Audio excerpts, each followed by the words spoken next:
bigay lang tayo ng konting opinion at reaction dito kay John Lloyd at saka sa anak ni kay Elias at talagang napakapoging bata. At saka yung parang hilig ni John Lloyd na tahimik na buhay, parang namamana ni Elias.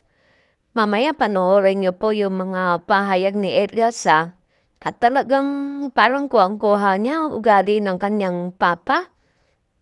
At yung kung titingnan nyo, ang mukha ni Elias, habang lumalaki siya talaga, guwapo, napakagwapong bata. Maraming pa iiyakin ng batang ito pag nagbinata.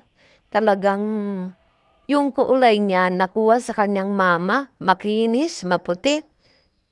Pero yung aura niya talagang lalaking lalaki, nakakatuwa. At isa na ako talaga dito sa magiging fans ng batang ito. Napakagwapo at napakabibo. Eto panoorin natin. Hey, Bong.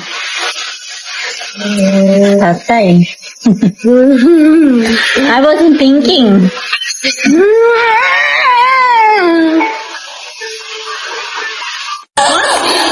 What did you say? How is it peaceful, Bob? It's more peaceful when you two are separated because you two are so loud. Huh?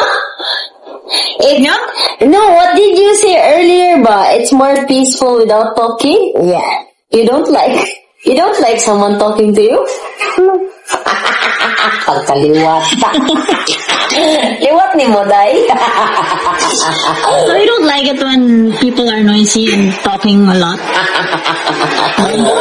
Yeah. Tell me why, so I'll understand. Can we just be quiet this day? Oh. Yeah. Tell me where you get that body from. Tell me where you get that body from. You get it from your mom.